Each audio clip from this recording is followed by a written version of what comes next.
Assalamualaikum warahmatullahi wabarakatuh.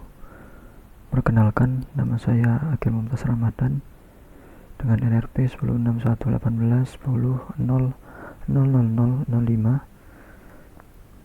Di sini saya akan menjelaskan tentang materi ADC dan DAC dari mata kuliah Aplikasi Teknologi Cerdas.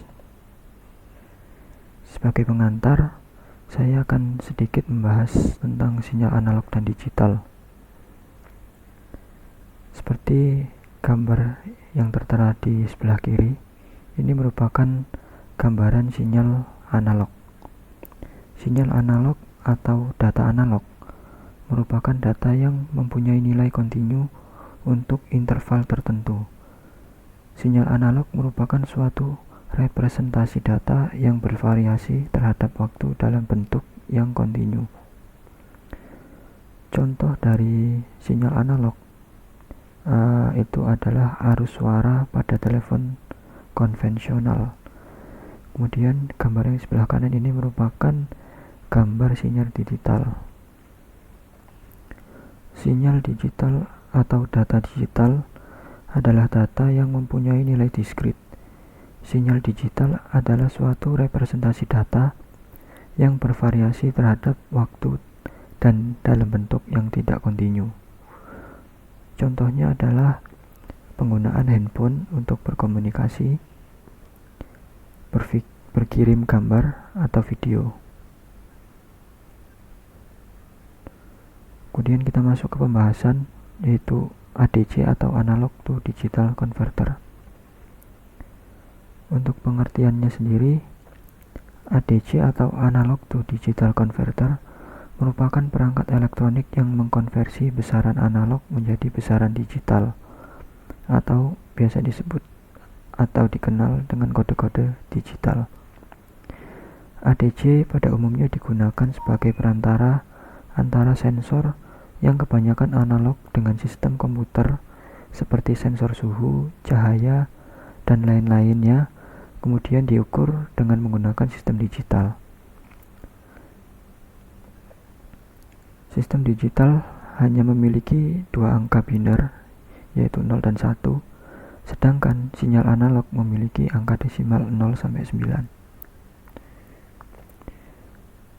Nah, pada umumnya ADC atau Analog to Digital Conversion ini dibagi menjadi 3.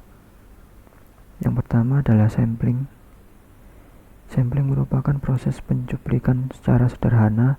Secara umum diibaratkan seperti menekan tombol dalam periode yang konstan, sehingga akan didapatkan titik-titik yang berjarak sama seperti yang ditunjukkan pada gambar di sebelah kiri. Kemudian quantizing. Quantizing merupakan proses melakukan konversi sinyal yang telah dicuplik menjadi sinyal digital yang diwakili oleh sebuah nilai dengan jumlah digit tertentu. Quantizing memecah sinyal analog menjadi beberapa bagian seperti yang ditunjukkan pada gambar di sebelah kanan. Yang ketiga adalah encoding. Encoding berdasarkan nilai cacahan yang sudah dilakukan di proses sebelumnya, lalu dikodekan dengan kode tertentu. Untuk digital, pengkodean menggunakan angka biner 0 dan 1. Selanjutnya ada tipe ADC, Analog to Digital Converter. Tipe pertamanya adalah Flash ADC. Flash ADC merupakan bentuk yang paling simpel dari ADC. Merupakan rangkaian ADC yang paling mudah dipelajari, dibentuk dari sekumpulan komparator yang membandingkan sinyal input dengan tegangan referensi. Resistor yang digunakan harus menggunakan resistor bertoleransi tinggi agar lebih akurat. Keluaran output dihubungkan ke input dari sebuah priority encoder yang akan menghasilkan output biner.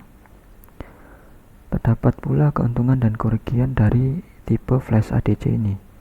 Untuk kelebihannya, prosesnya sangat cepat, kemudian perubahan langsung bisa digunakan. Untuk kekurangannya, semakin banyak bits, maka semakin banyak komparator yang dibutuhkan. Yang kedua, resolusi sangat rendah. Yang ketiga, mahal.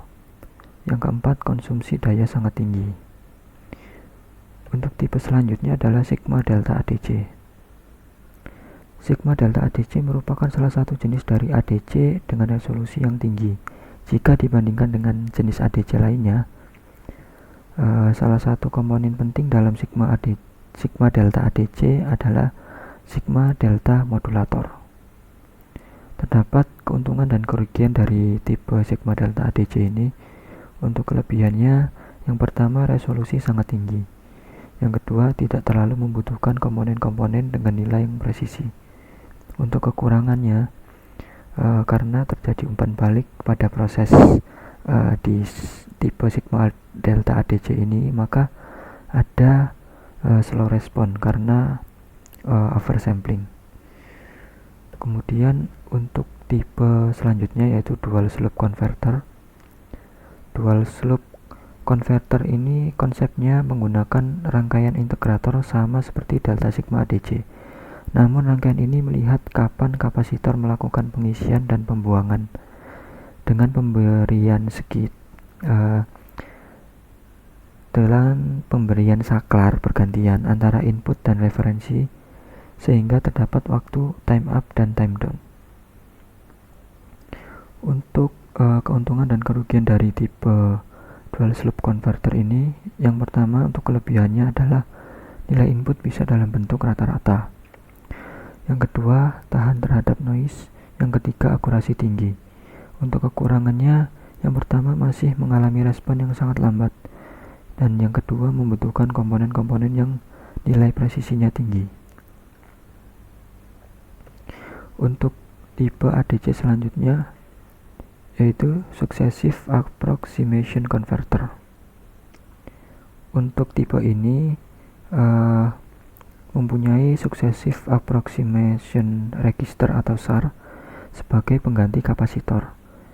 Register memonitor output komparator untuk melihat apakah biner hitungan lebih besar atau lebih kecil dari sinyal input analog.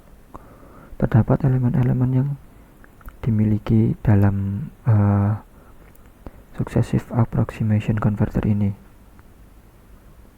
Beberapa di antaranya adalah DAC, kemudian EOC, End of Conversion, kemudian SAR atau Successive Approximation Register, dan yang lainnya. Untuk keuntungan dan kerugiannya, untuk keuntungan yang pertama itu dapat dilakukan dengan kecepatan tinggi. Yang kedua, akurasinya menengah. Yang ketiga, setimbang antara kecepatan dengan biaya. Kemudian untuk kekurangannya, yang pertama, jika membutuhkan resolusi sangat tinggi, maka approximation ADCS ini menjadi sangat lambat. Yang kedua, kecepatannya hanya dibatasi sampai 5 Mbps. Untuk pembahasan selanjutnya adalah Digital to Analog Converter atau DAC. Nah, untuk pengertiannya sendiri, Digital to Analog Converter ini merupakan perangkat elektronik yang mengkonversi besaran-besaran digital atau kode-kode digital menjadi besaran analog. Jadi kebalikan dari ADC ya. Dalam DAC ini banyak digunakan sebagai rangkaian pengendali atau driver yang membutuhkan input analog seperti motor AC maupun DC, tingkat kecerahan lampu, pemanas atau heater, dan sebagainya.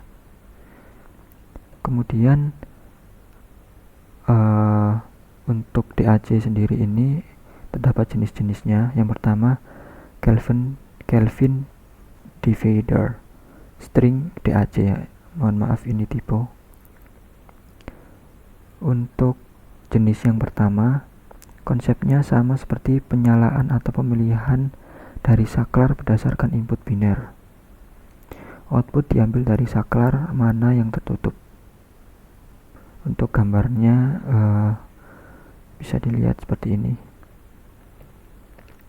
Kemudian untuk jenis yang kedua adalah binary weighted DAC. Untuk model yang kedua ini disusun dari beberapa resistor dan operational amplifier. Prinsip dasar dari rangkaian ini adalah rangkaian penjumlahan yang dibentuk dengan menggunakan operational amplifier. Weighted resistor membedakan setiap bit dari yang paling signifikan sampai yang paling tidak signifikan. Adapun keuntungan dan kerugian dari jenis ini. Untuk keuntungan yang pertama, konstruksinya sangat mudah. Keuntungan yang kedua, konversi lebih cepat. Untuk kerugian yang pertama, membutuhkan berbagai macam resistor yang akurat. Kerugian yang kedua, membutuhkan resistansi saklar rendah pada transistor. Dan yang ketiga, sangat mahal. Oleh karena itu, biasanya terbatas pada resolusi 8 bit. Untuk jenis yang selanjutnya adalah R2R ladder atau R2R ladder. Untuk jenis ini hanya dua nilai resistor yang diperlukan dalam penggunaan jenis R2R ladder ini. Gambarnya seperti ini. Adapun keuntungan dan kerugian dari jenis tipe R2R ladder ini. Keuntungan yang pertama hanya membutuhkan dua nilai resistor yaitu R dan 2R. Keuntungan yang kedua tidak membutuhkan nilai resistor yang sangat tinggi. Untuk kerugiannya, kecepatan konversi lebih rendah. Nah, untuk selanjutnya ada spesifikasi DAC.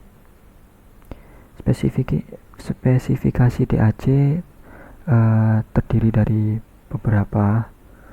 Yang pertama ada resolusi. Resolusi merupakan berapa besar tingkat kenaikan pada tiap bitnya. Kemudian yang kedua ada kecepatan.